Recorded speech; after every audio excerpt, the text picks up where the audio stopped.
Hello, everyone. Hello, welcome to seminar. It's my great privilege to introduce Dr. Christy Riehl.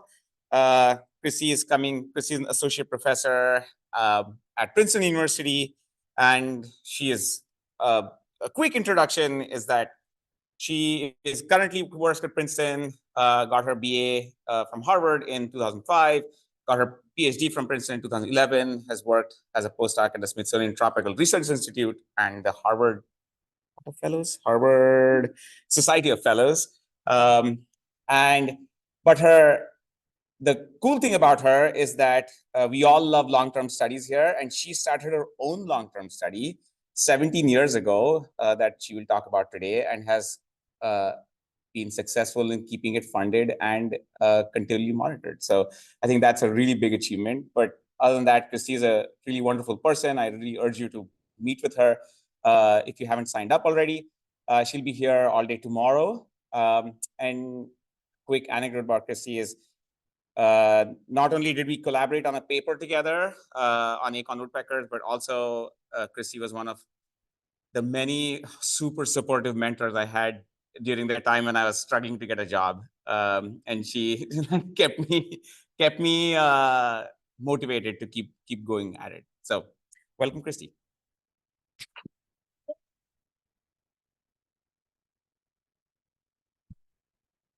Should I put this on? Cute little mic. Thanks, As. Thanks for that introduction. Yeah, I mean, it's very easy to be supportive of awesome people. So yeah, not a hard lift.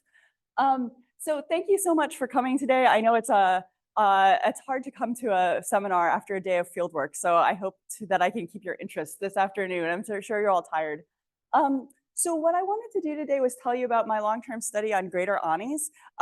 Like Sas mentioned, I've been studying them for about 17 years now, since I was a first-year PhD student. So for all of those of you who are interns now or looking to grad school or about to start grad school, I know some of you are, it's a really amazing opportunity you have in your career to start a project and to think about other projects you've seen so far in your career and like what you want to emulate. And I never really set out to start a long-term project, but from the beginning, I admired long-term projects and I tried to collect the data in a way that would be useful across years. And I've certainly learned a lot different now that I would, if I could go back and do it differently, I would. It would make some changes, but I've never regretted starting a long-term project. It's been incredibly rewarding. It always works perfectly in practice, and now it's frozen. It was working like 5 minutes ago. Okay, maybe it just takes a little while. So I started preparing for this talk by reading about some of the recent work in scrub jays, right? Because scrub jays are one of these amazing long-term study systems that really inspired me when I was starting out studying anis. And I read this 2016 book chapter that Fitz and Riehl wrote, where they referred to the scrub jays as a blessedly simple social system, because you have a breeding pair and these helpers, and it's this nuclear family group. And these were like the canonical cooperative breeding birds that I learned about when I was in college thinking about studying social evolution and social groups.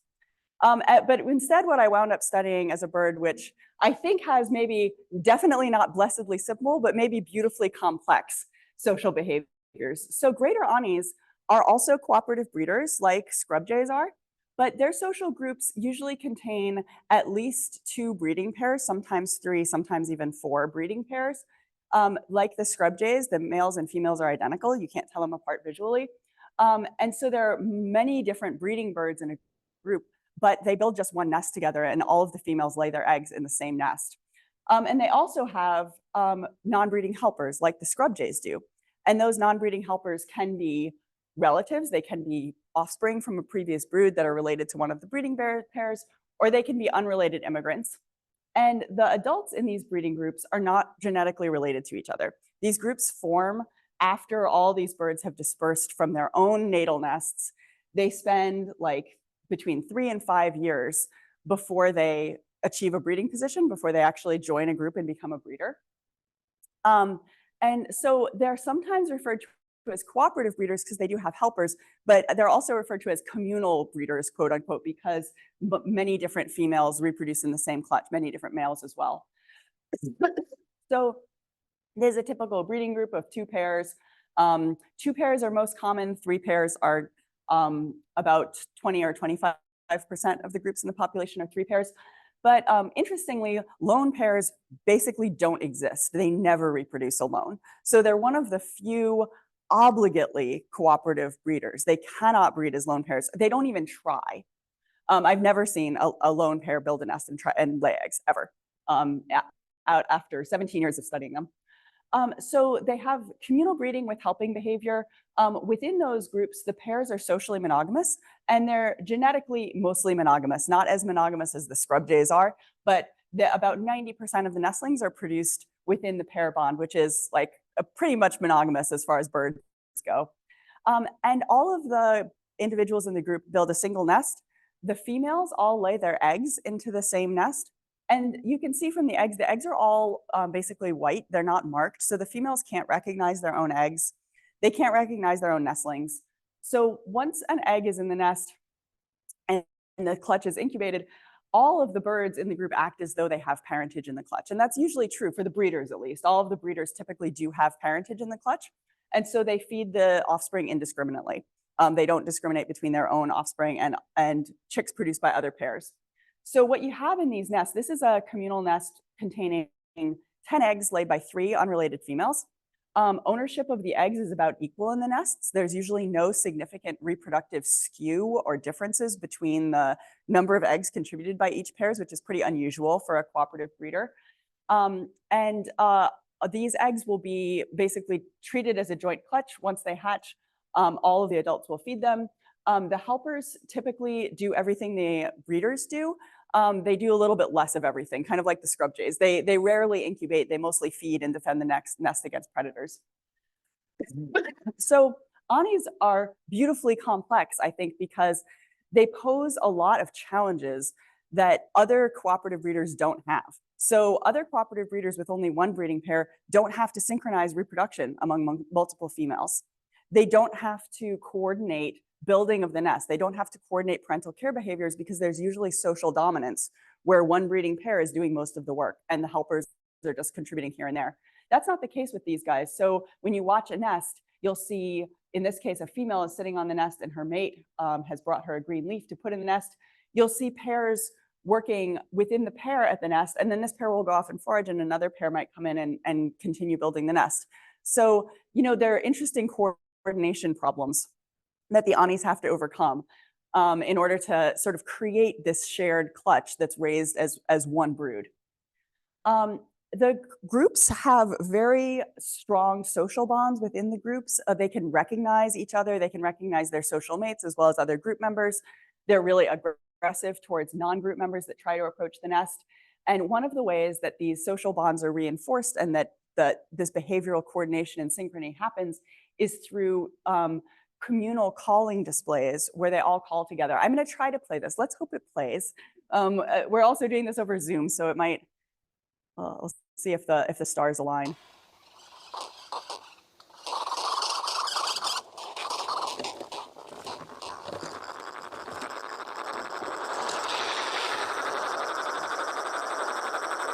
It's so funny. I don't know why it's so funny, but it's hilarious. So they're in this football huddle, right? They're all facing each other. They're sitting on top of the nest. This one is also participating in the calling. You can see its tail is vibrating, but this one is being a sentinel. It's kind of being a poor sentinel at the moment. It's got like one eye back and one eye forward. But eventually, if I let this video play for long enough, in the course of the 10 minutes that this video happened, there's a banded bird there. This bird would come in and start displaying to another bird, leave its place. That's what that other bird went to go replace the sentinel, basically. I'm going to stop this because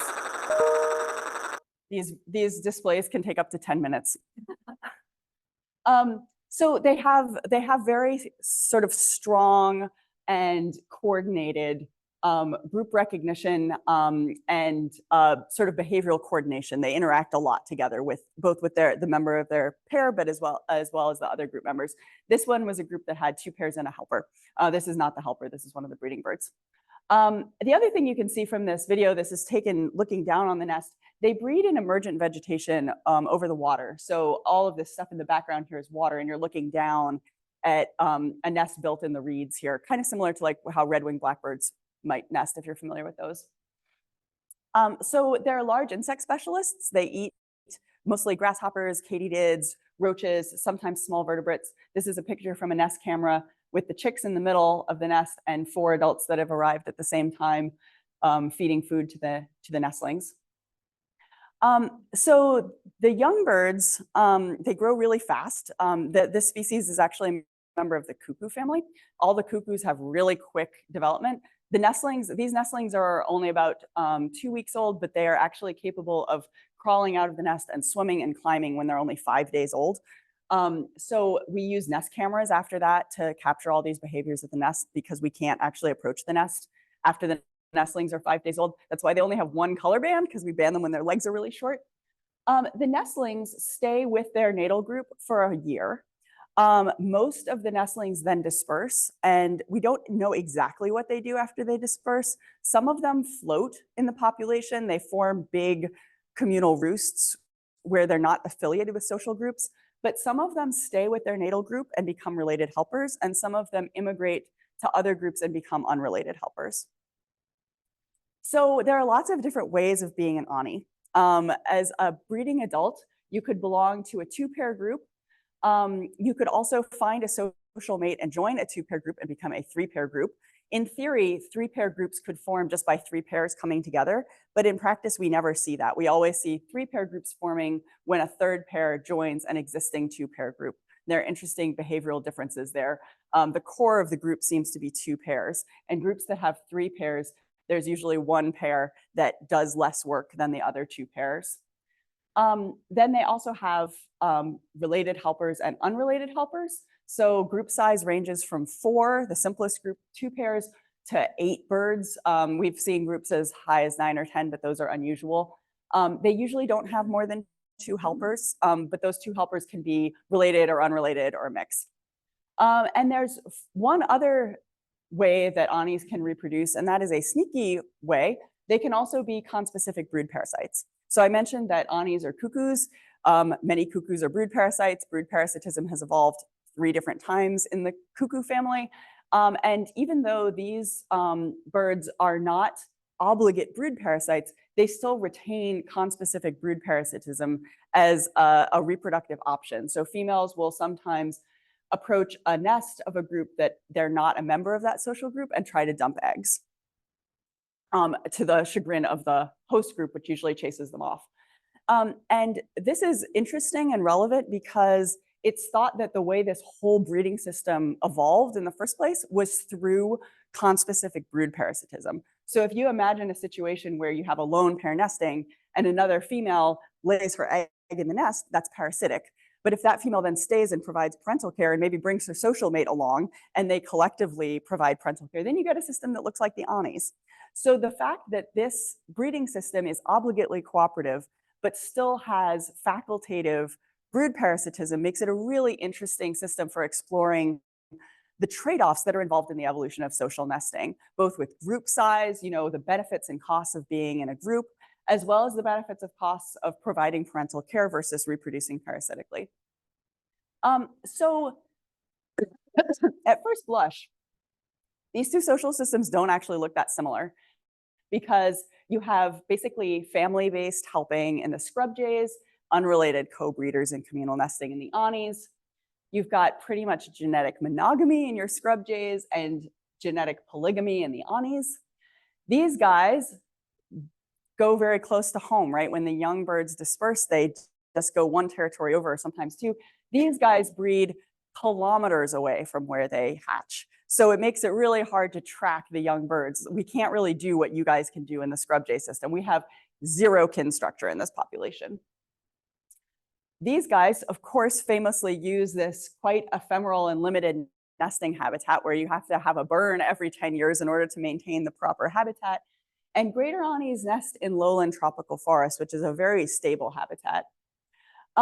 And I think one of the main reasons these kinds of social systems have been treated really differently in the literature is that they probably have different evolutionary origins. I mentioned the hypothesis that in the anis, conspecific brood parasitism may have been the precursor to this obligate social nesting, whereas in the scrub jays, you have a pretty clear path of delayed dispersal then leading to helping behavior in the formation of family groups. And so, when I started my PhD, the prevailing wisdom was like, these are really different things. And greater anis are not even cooperative breeders. They were not included in most treatments of cooperative breeding in birds. And even in some recent papers, there's been a lot of discussion about, whether these are really different phenomena, essentially. But I think that what I want to do in this talk is actually sort of bridge these two kinds of systems and talk about what I have been thinking about a lot, which is the things that link different types of cooperative breeding systems in birds. Because the truth of the matter is that no social system in birds is like a canonical cooperative system. They're all weird in different ways. They all have weird exceptions. And when you try to categorize them into like kin-based cooperative breeding that formed by family groups versus like communal nesting, it doesn't actually work. Like you wind up with like more categories than you have hypotheses to explain them. So what I think is more fruitful maybe is to think about the similar selective pressures that favor social nesting. And that even though the sort of evolutionary routes to group formation may differ, basically both of these species, they're trying to live long enough to reproduce. That's pretty much the guiding principle. And in both of these cases, they have to worry about food and they have to worry about predators. And that's the case across birds and social animals in general. The other thing is that once you have some selective pressure favoring sociality and favoring group formation, similar behaviors can arise in these groups because you're living in groups and social groups face the same challenges, right? You have to communicate with your group members. And so those are these sort of similar ultimate causes, as well as sort of some of the proximate behaviors that occur in these social groups is what I'll talk about today. And I'll talk about 3 different projects. They're kind of a random grab bag of like recent stuff we've done in anis, but I think they're cool because they have some parallels with what's been done in the scrub jays. First, I'll talk about site fidelity and group stability in these birds. Basically, once an adult gets a breeding position in a group, they stay forever. They don't like moving. They like staying with their same social groups. They have really stable nesting territories over years and really stable group compositions over years. And so I'll talk about some of the selective advantages of that, some of the ways that birds benefit from being in stable groups, and also about the role that that plays in competition between groups. And next I'll talk about basically what eats the adults is raptors. Everything eats eggs and chicks, but hawks and falcons are the only predators on adults.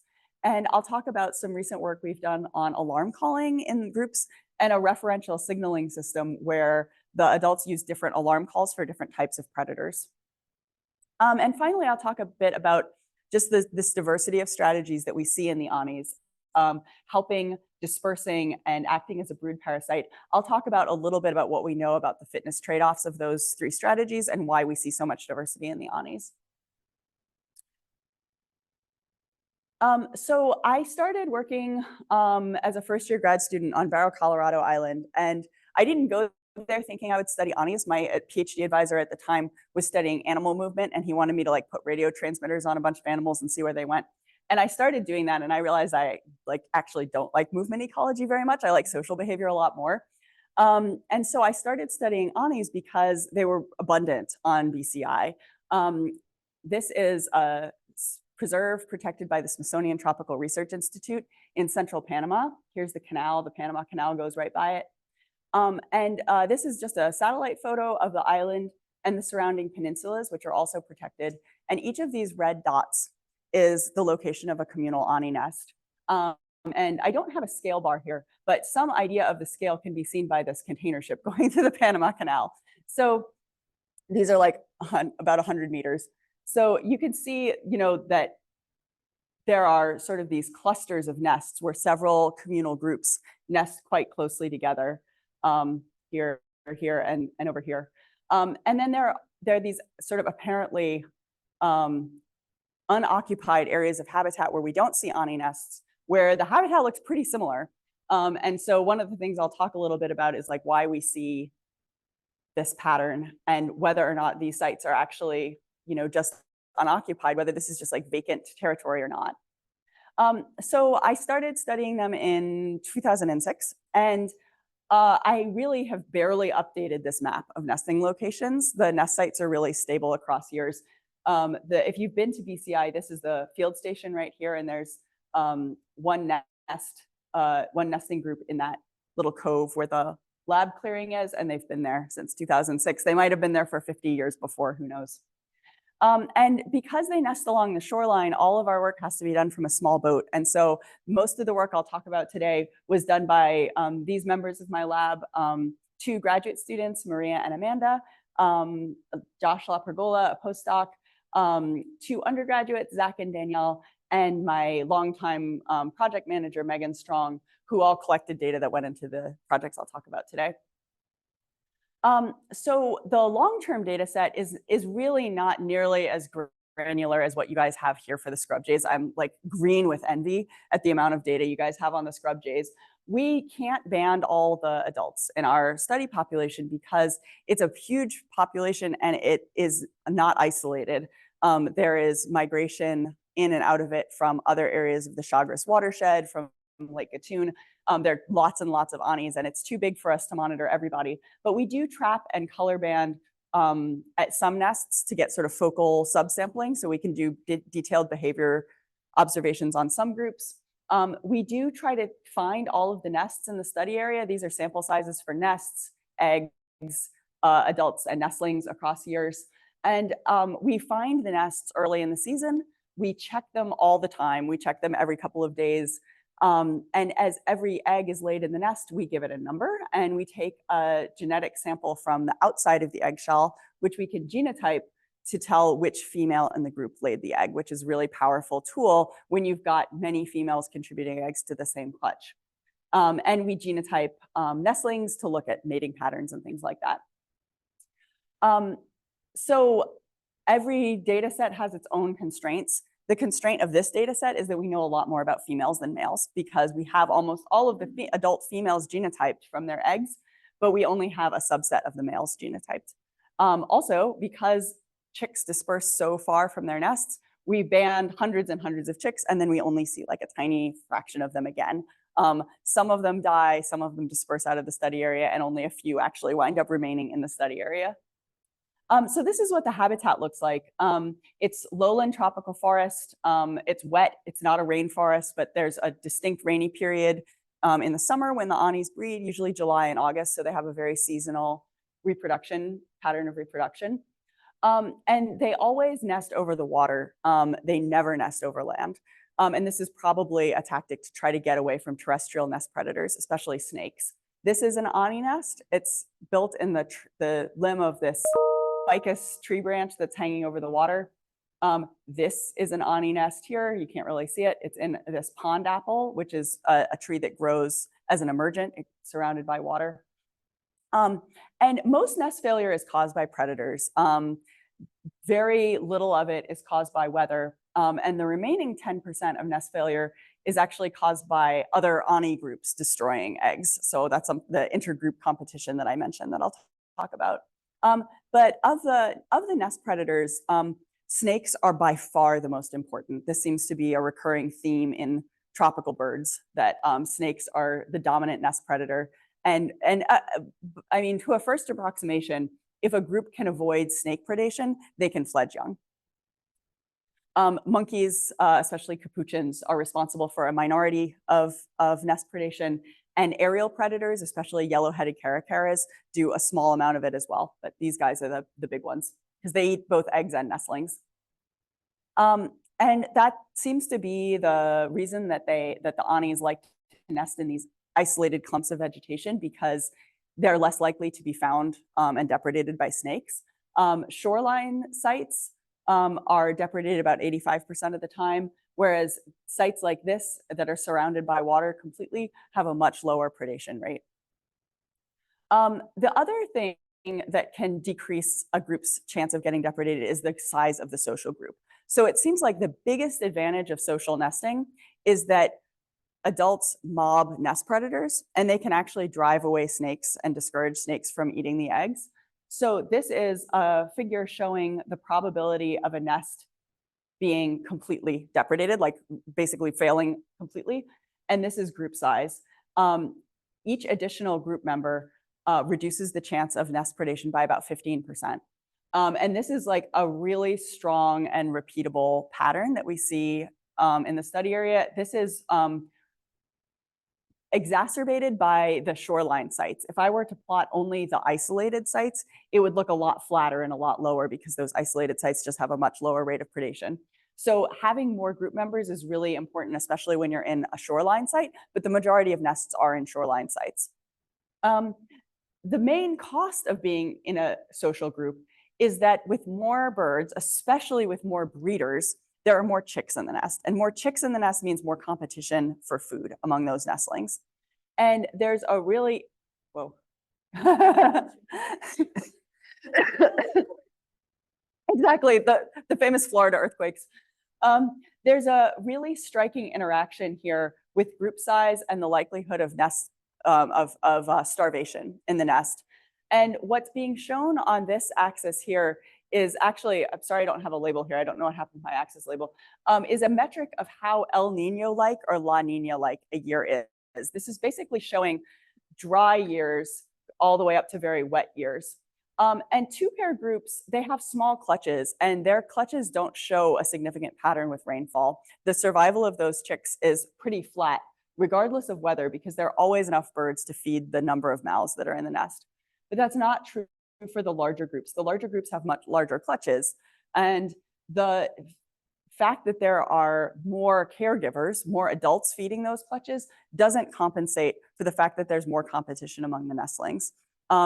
That's actually mostly due to the fact that the nestlings hatch asynchronously. And so even if there's lots of adults feeding them, have a big clutch, you always wind up with a bunch of runts that starve.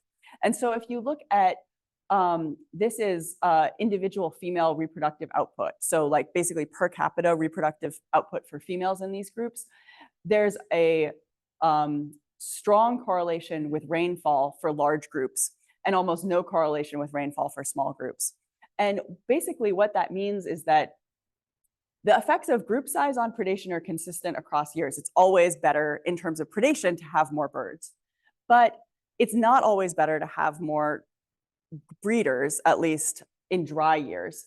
Competition for food goes up with clutch size. And what that means is that in dry years, small groups actually have higher per capita reproductive output, but in wet years, large groups do.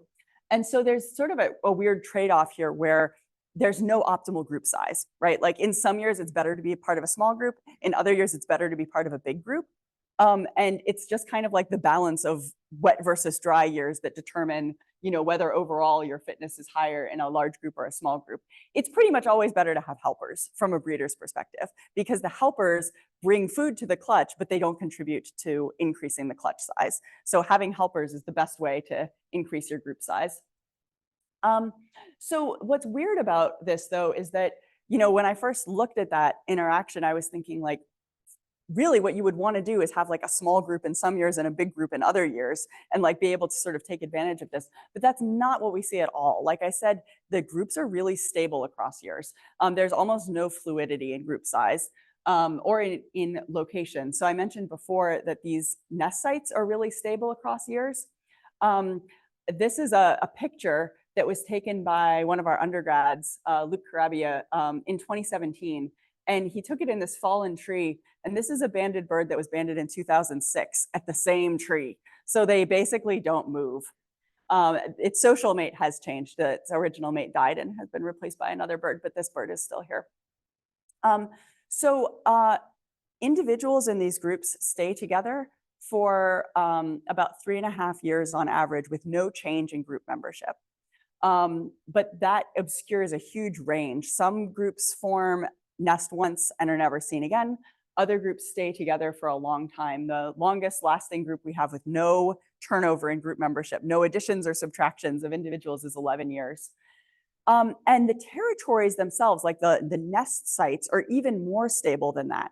So even as birds in these groups, might die or leave or be replaced by other group members, the nest site location stays the same. And so we have a lot of territories that have been occupied continuously for 17 years, even though all of the individuals in those social groups that I started studying back in 2006 to 2010, they've all rotated out. There's been complete turnover in the group, and they're still in this exact same spot that they were 17 years ago.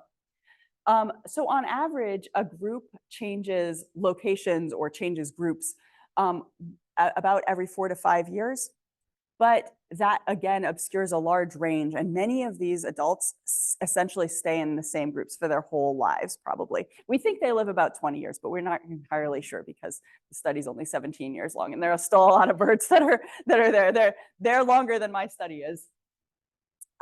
So I wanted to look at how group stability basically affects things like reproductive synchrony among females, survival rates of eggs or nestlings, and also at the possibility that group stability and site fidelity might play a role in competition between groups. I know that's something that is important for the scrub jays. They're interested in defending a large territory.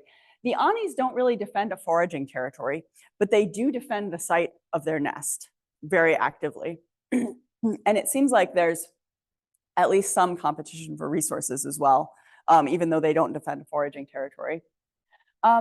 So I wanted to understand reproductive synchrony, partly because that's one of the main challenges that these social groups face, that is sort of unique to communal nesters, because the females have to lay their eggs at the same time. If one female starts reproducing early, the other females in the group will destroy the eggs. And females, basically, once they all are laying together, then they stop destroying eggs, and then they will accumulate a clutch and incubate the eggs. So they lay one egg every other day. So it takes a lot, to get females reproductively synchronized. A female has to lay an egg. Other females have to be either behaviorally and physiologically synchronized to reproduce. They have to mate with their social mates. They have to start laying as well. And all of this is like really costly because as those of you who study nesting birds know, the longer a nest is active, the higher the chances that a predator will find it. Like every day that a nest is active is costly. So these are data comparing the number of days that it takes basically between the first female starting to lay and the last female starting to lay in the group.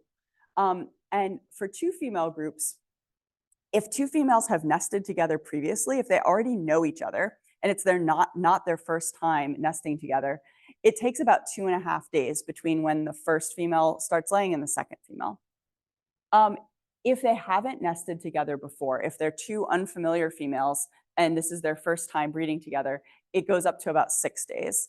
So that's a lot of time. That's a difference of like 4 days where the first female is still laying eggs and the second female hasn't started to reproduce yet. Both of those numbers are higher for groups of 3 females because female 1, 2, and 3 all have to start laying. So for 3 female groups where all 3 of the females know each other and have nested together before, it's about 5 days. And that goes up to almost 9 days when one of those females is new. So there's clearly a big difference between having nested together previously and not having nested together before. I thought that, a possible explanation for this is just that, there's a cause versus effect problem. If you're already in a group that's well synchronized and well coordinated and it's a functional group, maybe you're more likely to stay together longer. And so that would lead to this pattern. But that's actually not the case. I looked at how long it takes to synchronize reproduction as a predictor of whether or not females stayed together the following year, and it didn't matter. So whether or not the 2 females in a group stayed together or didn't stay together had nothing to do with whether they had previously been synchronized. So it seems like it truly is an effect of familiarity, basically. And when you look at the fitness outcomes of this, like how does this actually affect reproductive success? The biggest difference is just that it shortens the nesting cycle. So if they can synchronize reproduction fast, if all the females can start laying at the same time, that means that the overall period of time that the nest is exposed to predators is shorter. And that leads to basically higher cumulative nesting survival for both 2 and 3 pair groups across the laying, incubation, and nestling periods. So when you do a long-term study, sometimes you wind up discovering things that you don't set out to look for. And one of the best examples of this has to do with intergroup competition and the effect of site fidelity on group competition. So when I started studying anis, I knew that every now and again, I would go to a nest that had been incubating and all the eggs would be destroyed. They would all be underneath the nest. So they weren't getting eaten by predators. Something was pushing the eggs out of the nest. And I didn't know what it was, but I suspected it was probably anis, but I didn't know whether it was group members, like something happening within the group, or whether it was extra group individuals. And I sort of forgot about it. And a couple of years ago, I had this undergrad, Danielle Olmsted, who was coming to do basically an internship, like what a lot of you guys do, on anis. And she wanted to know about nest predators. And I was like, great, let's really nail down which nest predators are eating these eggs. And let's do it in this rigorous experimental way. Make a bunch of fake ani nests, put fake eggs in them, put nest cameras on all of them, and we'll quantify predation rates, and we'll quantify how much is snakes and how much is birds, and et cetera, et cetera. So she did a great job at making these fake ani nests. She made fake eggs and put them in the nest, and she put up the nest cameras. Predators did not care. Predators don't care about fake eggs. They care about birds. Anis, however, care about fake eggs. Anis, all of the artificial nests we put up were found and destroyed by resident ani groups rather than by predators. So about 10% of regular nesting attempts, not fake nests, about 10% of all nesting attempts are destroyed by other ani groups. But we didn't know a lot about this behavior. We didn't know who was doing it. It's very hard to catch. You guys know how opportunistic behaviors can be. And from correlational data, we knew that this tended to happen, that this conflict between groups tended to happen when 2 groups tried to nest together on an isolated site. So I thought it was just competition for a nest site. I thought, okay, you've got a little island, and if you look at isolated nest sites, these are those like great predator-free sites, they are destroyed at much higher rates than non-isolated, than nests on the shoreline. And they also tend to be closer to other groups, right? So when 2 groups try to nest together, this is kind of the worst case scenario where you've got 2 groups trying to nest close together on a high quality nest site. So we knew that from the correlational data. And so I assumed that this was basically nest site competition. And we also knew from the long-term data that the number of years that a group has been on a nest site makes a big difference, that long established groups are more likely to kick out newcomer groups that try to establish there than vice versa. So even though like a newcomer group might be larger than the resident group size doesn't seem to matter. The group that is defending their own nesting territory is more likely to destroy a nesting attempt of a newcoming group than vice versa. But what Danielle's experiments revealed that I had not realized, that I didn't even set out to ask, was that these are not just groups that are trying to nest together or that are looking for a nest site, because when she put out these fake nests, she had made the eggs out of clay and then painted them white. So you can see what the eggs looked like after the anis were through with them. They look pretty destroyed. These are all images from her nest cameras. Resident groups that already had a nest site found these experimental nests and destroyed them, in some cases 2 hours after we put them out. So up to a few days. So the mean was like about a day and a half. And they go back to the nest over, these are nests without birds, right? There's no group here. This is just a fake ani nest. They go back to the nest over and over again and destroy all the eggs. She also tied the eggs into the nest, which the anis hated. They had to pull them out, so they would return to the nest over and over again until they had actually pulled them out of the nest and dropped them over the side. And they were doing this in some cases up to 0.3 kilometers, 300 meters away from their resident group. So this was actually a really eye-opening unintended experiment to me, because what it showed me was that these Anis, the resident groups, are actually pretty intolerant of other groups trying to establish even as far as 300 meters away. And they didn't care about what happened to those nesting territories. So it's not really competition for nest sites. They just don't want other Ani groups nesting too close together. And I think when we do see Ani groups nesting close together, there's sort of an uneasy truce going on. And those are often the cases where one group eventually does destroy the other group's nesting attempt. So it's interesting because without this kind of data, I would have never predicted that they have competition over resources like this. They don't defend foraging territories like the scrub jays do. So this was really something that indicated to me that the Anis are keeping a really watchful eye on other social groups in their area, and they're really aware of other groups that try to nest nearby. So to summarize this part, the social groups and nest locations are super stable across years. And that stability has like individual consequences for the birds in these groups. When group members are familiar with each other, they coordinate their reproduction more rapidly, they fledge more young. And the location of the nest seems to be really important, right? Like getting one of these high quality nest sites that is more likely to evade predators, that's really important. But they don't defend foraging territory. So there's no relationship with territory size like there is in the scrub jays. But despite that, there is still this intergroup competition, and it seems to be driven by competition over resources rather than competition for nest sites itself, as our sort of accidental experiment told us. And another sort of, again, unlooked for consequence of group stability is that the already established groups tend to be ones that can push out newcomer groups rather than vice versa. So that is a bit about sort of like nesting ecology and what happens with the groups and their reproductive success. But as I said before, the only thing that really kills adults is raptors. If a bird can fledge and make it to about 6 months old, it's unlikely to be killed by snakes or by monkeys or any of the other things that kill the eggs and nestlings. And so another possible fitness benefit of being in a group is actually reducing predation on the adult itself rather than reducing predation on the offspring. And this wasn't something I had really thought a lot about. It wasn't something I had noticed in the field. But my first PhD student, Amanda, did her PhD on those crazy communal displays, right? She wanted to know why these birds are chorusing together. And she came back one day and I was talking to her about the group chorusing stuff. And she was like, yeah, I was watching an Ani today and it gave the hawk call. And I was like, the what? And she was like, that call that they give when a hawk flies over. And I was like, the what?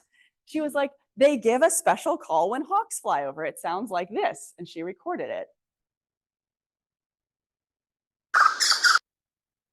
It's usually like 3 pulses like that. And I was like, that doesn't make any sense. I've never heard that call before. I hadn't noticed it. I was like, this is the call they make. When I see them alarm call at predators like snakes, they make this call. Oops, sorry. I was like, it sounds totally different. And Amanda was like, yeah, I know, but if you watch long enough, the hawk flies over, you'll hear the hawk call. I was like, okay, whatever you say. So Amanda finished her dissertation and she moved on, but Josh, my postdoc, and I went back and we recorded the alarm call that Anis give to raptors when they fly over, and we recorded the alarm call that they give in all other contexts, that sort of scolding call. And we used playback experiments to ask whether or not this is truly a referential signal. Like, do they really give this in response to different kinds of predators? And more importantly, when an Ani hears this call, does it react as though it knows that that kind of predator is in the area? Because the whole reason that referential calls are cool is that they're giving information to the receiver, to the individual that hears this call, that contains more information than just alarm, right? It's not just, it's a predator, it's a predator above you. or it's a predator on the ground. And we also wanted to know who the receivers of these calls are. Like when an ANI alarm calls, who is likely to be hearing that signal? Because if basically avoiding predation is a possible benefit of being in a social group, then you would think that this is something that all of the group members could benefit from, including helpers and co-breeders and things like that. So we collated all of the information we had since Amanda had started to record instances of this aerial call. So she noticed that for the first time in 2017. And then we did playback trials, and we also we genotyped the groups that gave these calls and looked at actually who was present when the calls were being given, whether these were mostly given to social mates, to nestlings, or to other group members. And sure enough, Amanda was absolutely right. If you look at the natural data, these are instances where we recorded the high cackle call, that call that's given in response to the hawks. And it's almost always given when there is an aerial threat present that an observer could see, right? That like this is a common black hawk, which is one of the most common predators on adults. That second call, the sort of scold call, they give almost exclusively to non-aerial threats. They occasionally give it to raptors too, when raptors are perched. So if they see a hawk flying, they give the high cackle call. But if they see a hawk perched, they give the scold call. And the reason for that is that what they're really indicating in these calls is the location of the predator. So this is what they do when they hear the high cackle call. This is a playback experiment that Josh videoed. They go immediately to cover. And, oops, sorry. And when you play the scold call to them,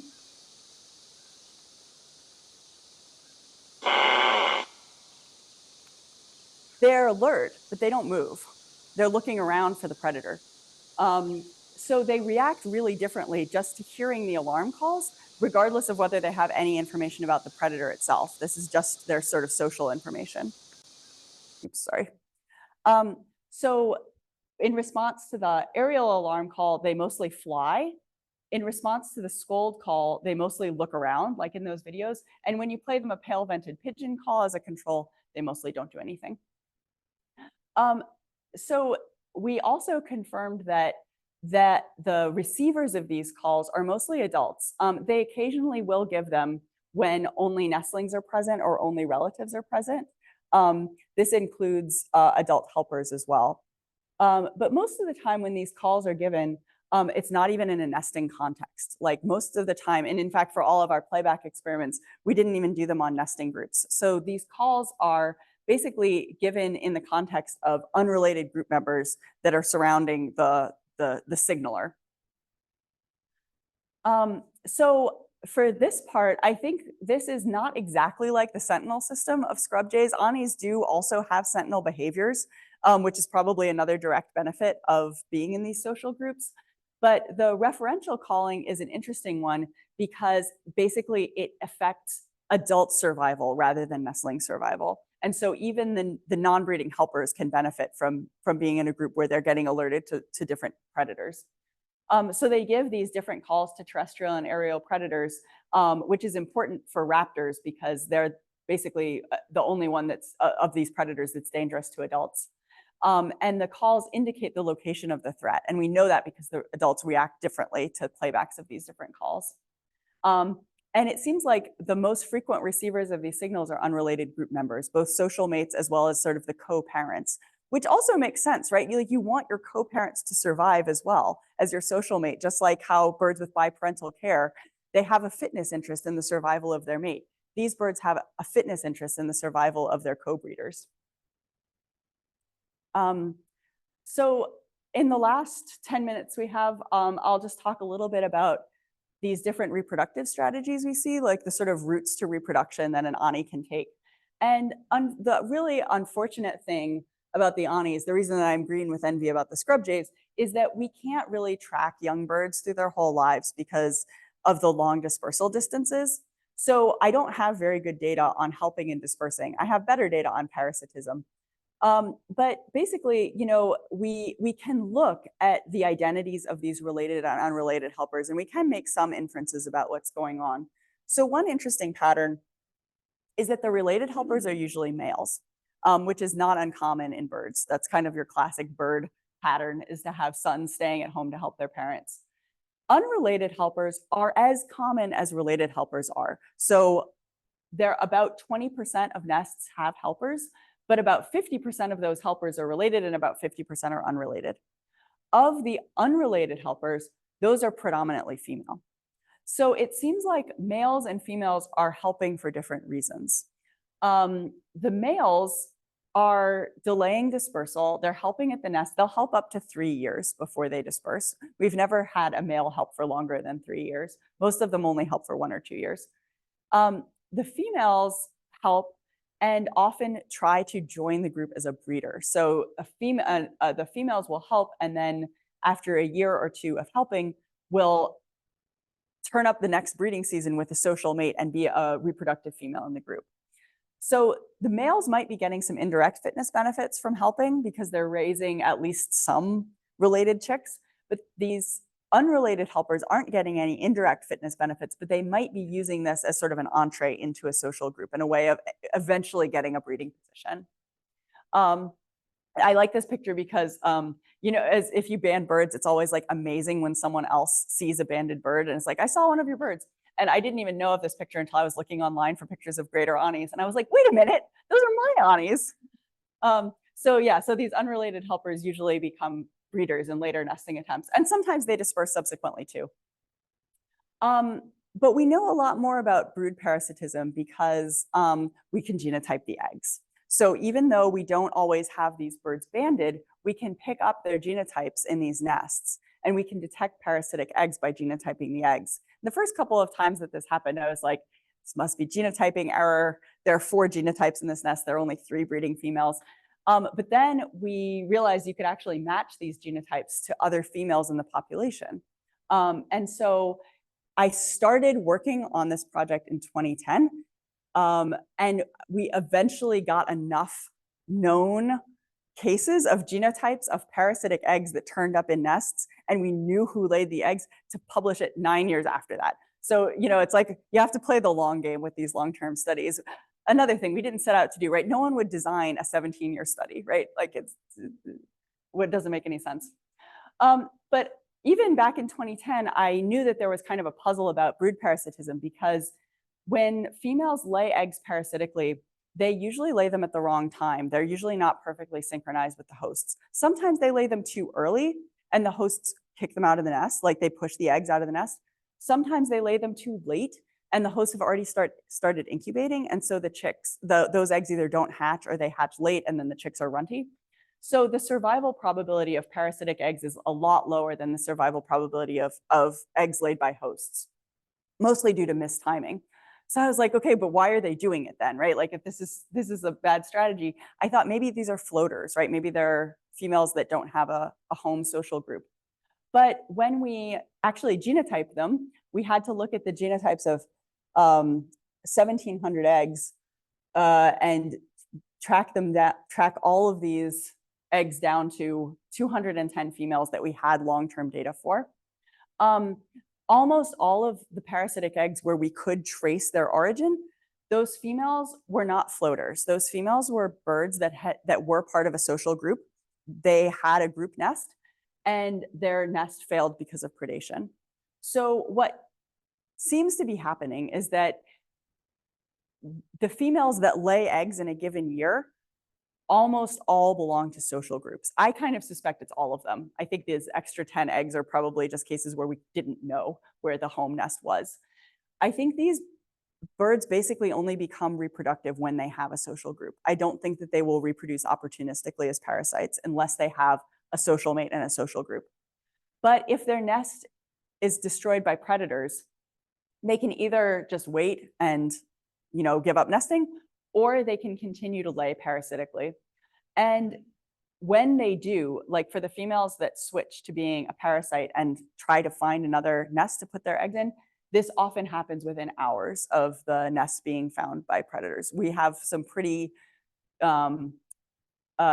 good data on when nests were destroyed and then when eggs from the females in those groups turned up in neighboring nests. And so basically, if a female has lost her nest to predation, so if a female is in a group and that nest is depredated, that's pretty much the only significant predictor of whether or not a female acts as a parasite. They're also more likely to do it earlier in the season, which makes sense too. They're females that are still trying to reproduce. And they're not very good at selecting host nests, so they're not targeting particular nests to parasitize.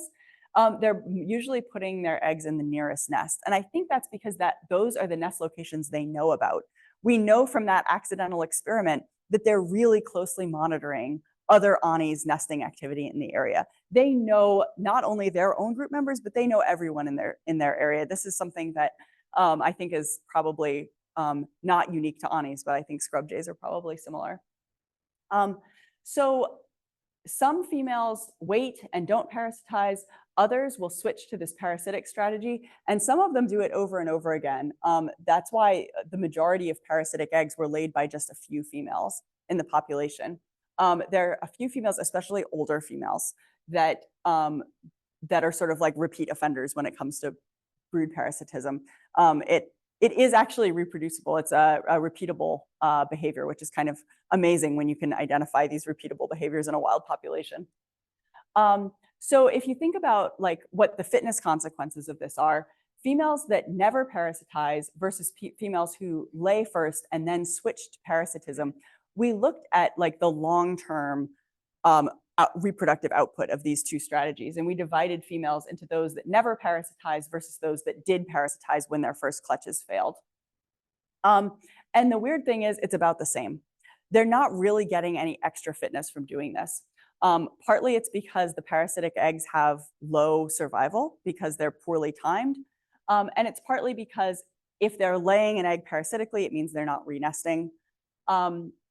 The parasitic eggs rarely hatch. And if you look overall at the offspring that are fledged, it's almost identical between females that do act as parasites and those that don't. But what's really interesting, and this to me made total sense once I saw it happening, is that parasites often try to stay and join that social group, particularly when they parasitize a group that only has 2 pairs.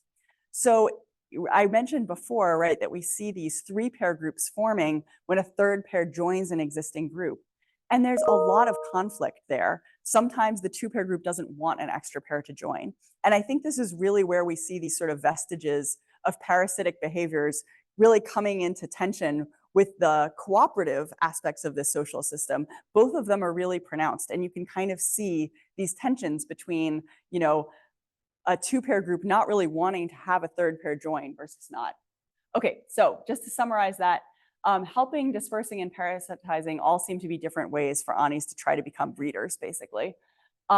Male helpers delay dispersal, and female helpers usually try to breed.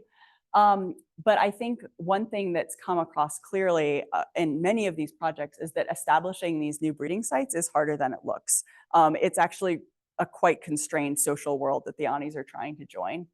And brood parasites actually do best, not when they escape parental care, but when they become part of a cooperative group. Okay, I'm sorry I took so long. It's 4:29, I didn't go over time. So I hope you guys understand how lucky you are to have the Florida Scrub Jay project here, because these long-term studies really lead to insights, I think, that shorter-term studies can't. And with that, I'll take any questions, and thank you all so much for your attention.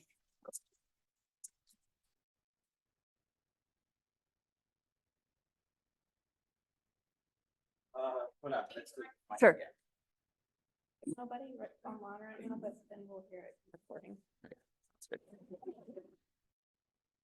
On your map of all your nests, except for one little group down in the lower corner, just to the left, they all seem to be about a container ship apart. And that corresponds with what you said, where the fake nests were destroyed within 300 meters. Right. So, yeah. That little group circle right down there.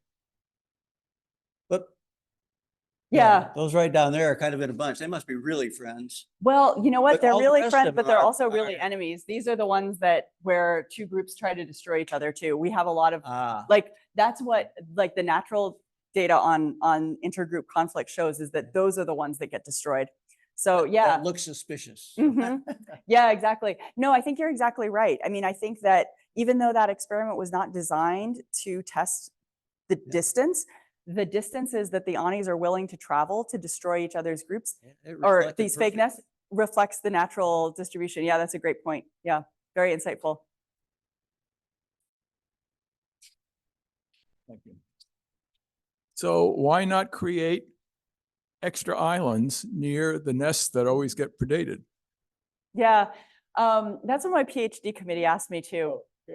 So I think, first of all, it's also harder than it looks. Yeah, Like right, it's true. hard to create an island that an Ani wants to nest on. We sure could. I think they would be occupied. And it would probably show that they preferentially use these little islets of vegetation. Yeah, but you know, when I first started this project, my PhD committee said, well, you know, really, if the main advantage to being in a group is predation, make a bunch of safe sites and they should stop nesting communally. You give them safe sites and, you know, you should see pairs forming. And they don't. And I think it's because they've been communal for 16 million years. You know, their behaviors just are not, like, especially their social behaviors are not so flexible as to take advantage of different nesting habitats. And in fact, an even better unintentional experiment has been done in the other Ani species. So smooth-billed Anis have the same kind of communal breeding system, and they've colonized a bunch of different islands in the Caribbean that don't have nest predators. And they still nest communally and is only costly. So smooth-billed Anis on the Galapagos nest communally, and female reproductive success goes like this with group size. They still nest communally, there are no predators there. So it's really not it's not ecologically flexible. At least some aspects of it aren't. It's just so hardwired in them to nest communally. Thank you. Do I click it or just hold it? I hope this makes sense, but I'm wondering if, say, there's two birds that are a pair of breeders, and it's unsynchronized. So one lays eggs 1st, Mhm. and the other one is like, "Girl, no, we're not ready," Yeah. and then like pushes off the egg.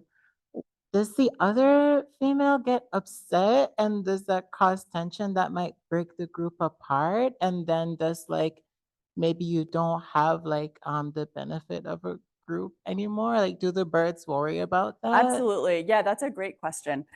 So there are like two parts to the answer. The first part is that it does happen. Sometimes one female starts laying and the other female or both of the other females are not ready to lay yet. And that first female might lay several eggs, and those eggs are all destroyed by the group members. So often when that happens, the group abandons the nesting attempt and they just don't nest, or they might pause, everyone stops laying, and then they try to start again, maybe weeks or even a month later. I've seen both of those things happen. But they don't, behaviorally, they don't seem to have conflict about this egg destruction. When the females lay eggs in the nest, especially before they start incubating, they lay eggs and then they do not defend the nest. They do not guard the nest. They do not have any kinds of aggressive behaviors about this egg ejection. I don't know why, but basically they act as though nothing has happened.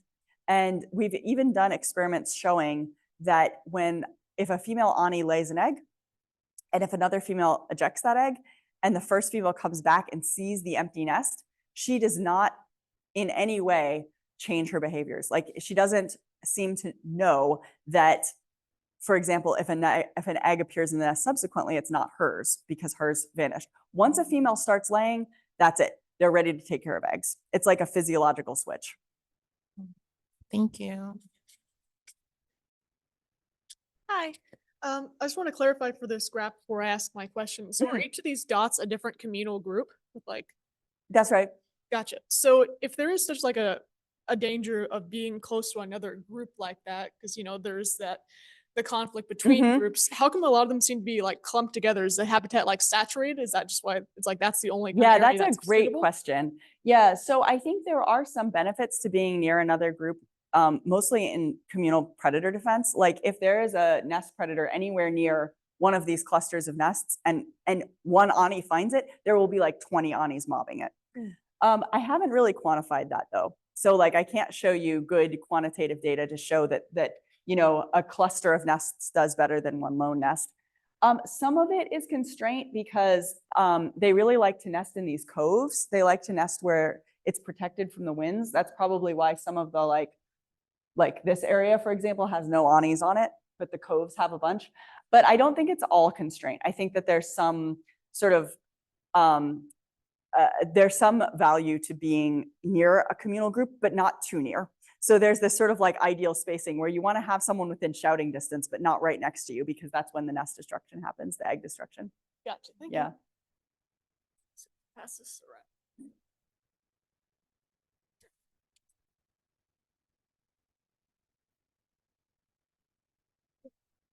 Thank you.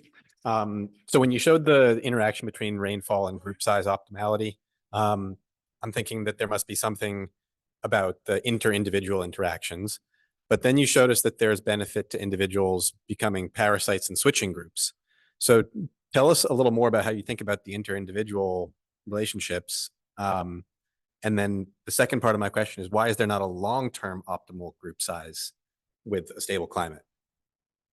Well, the climate isn't stable. That's the thing. We have like, I mentioned that this axis here is, I should have labeled this.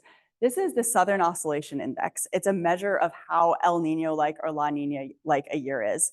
And so it's sort of a catch-all metric that, I know Sahas mentioned that last year you guys had like, what was it, a lot of rain here, right? Because it was an El Nino year. In Panama, El Nino years are really dry. And so I think there should be a long-term optimum in the sense that there is an average, right? But I think from year to year, there's no way to predict, right, from one year to the next, whether you're going to have a really wet year or a really dry year. And so there's also no way to optimize a group of 2 pairs and a group of 3 pairs that's intermediate, right? So I think that in some years, 2-pair groups do better. In other years, 3-pair groups do better. But, if you think about this from like, again, the long game strategy, groups that are 2 pairs over time, they're going to miss out on good years. If all groups are 3 pairs, they're going to suffer in dry years, right? And so what was your question about the interactions between individuals? Well, when I saw this interaction, I'm like, okay, it's helpful to stay with your group because you know the individuals maybe. But then you said if you're a female parasite, it's helpful to switch groups. So is there some inter-individual thing going on where the actual individual relationships matter? Oh yeah, good question. No, I think there is. I mean, I think that individual relationships do matter, but I think from the perspective of a parasite, it's a best of a bad job, right? Like if the choice is either stop nesting or nest in a place where your eggs are being eaten versus act as a parasite and join a new group, assuming those group members will let you, that's the trick, right? And the group members don't always want them. So that's why I think we see these groups repelling parasites rather than just being like, oh yeah, come on in. And there are costs, right, to having more pairs. So a 2-pair group doesn't always want a parasite or a 3rd pair to join. And we have a lot of evidence from that from the nest cameras. We see a lot of conflict between birds at the nest. We have videos of a third pair trying to join a group and trying to nest in the nest, and one of the breeding birds like grabbing the laying female by the neck and like attacking her on the nest. So there's definitely a lot of behavioral conflict, and these group membership is closed. Like you can't really join a group unless you sort of wiggle your way in or convince the group members to let you in. Yep. Sorry.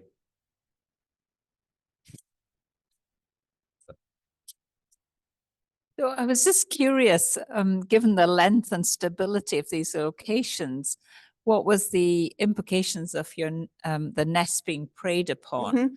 These are individuals that have a lot of knowledge of snake predators and where they are. So is there a sort of spatial response? I mean, are they moving away, or what's the response? Right, like you would imagine that if there's a nest site where they're getting hit by predators every year, that they would be more likely to abandon them.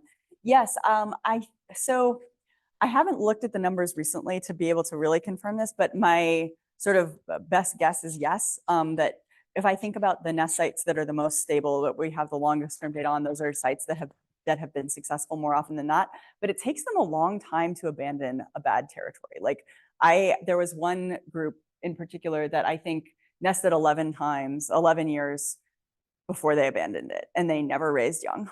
So yeah, and I don't know how much of that is, just sort of a bad luck, right? Or constraint, like maybe they would have liked to move, but they couldn't, versus, there's a lot of stochasticity, and maybe in some years, even in a bad quote unquote territory, you might have water levels change and you suddenly get lucky and have some emergent vegetation crop up in your territory. Like the quality of these territories is not a set thing. It can vary from year to year, just depending on kind of like the structure of the vegetation. There doesn't seem to be like territories with predators and territories without predators. It's really just dependent on like whether or not there's emergent vegetation in the territory or not.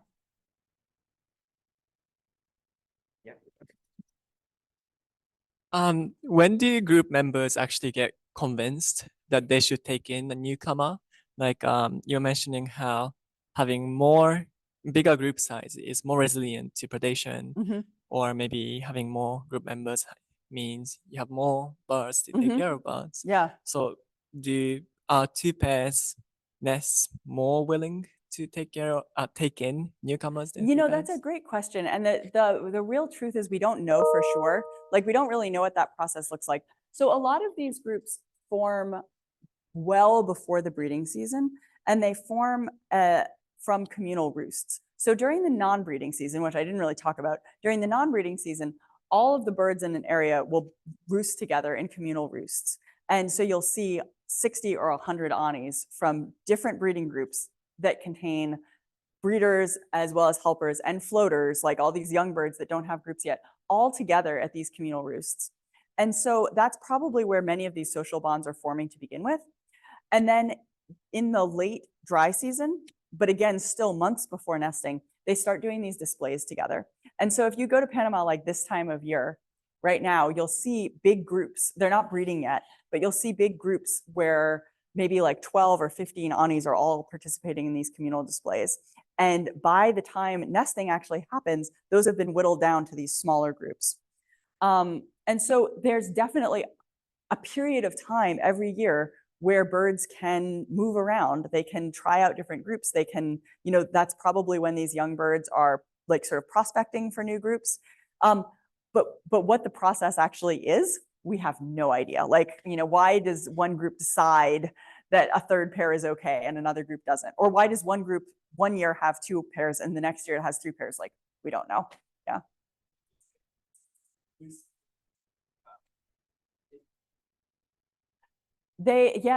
Like if you think of like a starling roost or a red-winged blackbird roost or like some, a heron roost or something, they just pile together in these, usually in small islands, and they'll roost together and all be interacting together. So they'll fly into the roost together and call together. They spend the night at the roost, and then the next day they disperse and they go back to their nesting areas.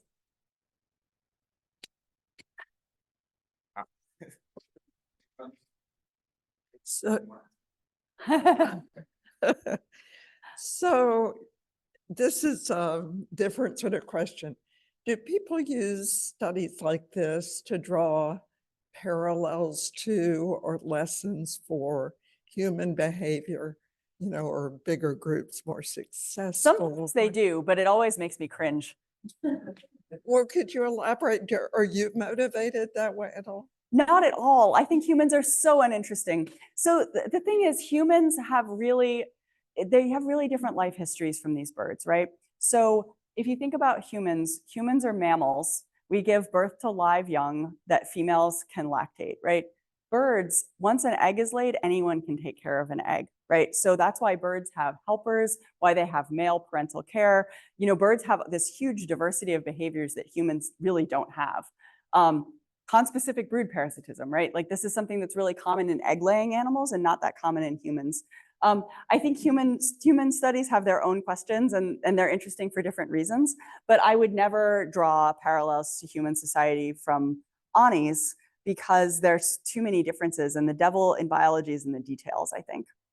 So I studied conflict resolution, and you can imagine someone using a study like this to make Ani's commit infanticide too. I didn't mention that. To tell each other's nestlings. Let's not do that.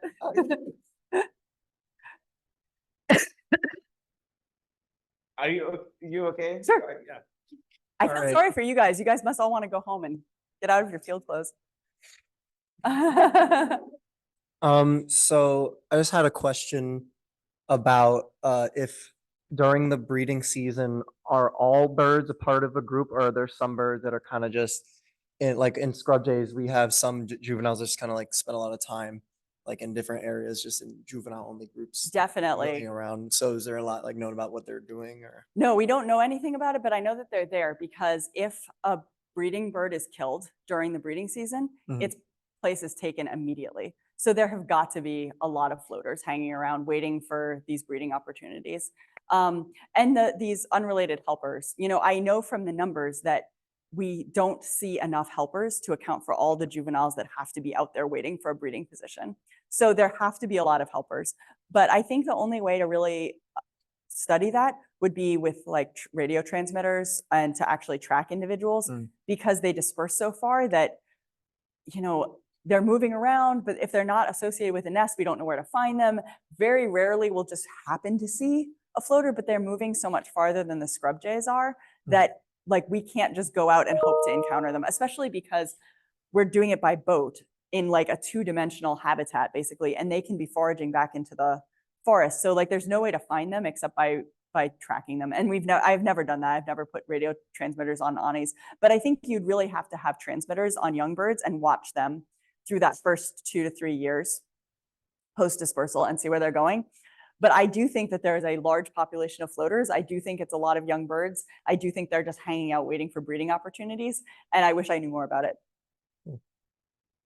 Thank you so much, Christina. Yeah, thank you all for your questions.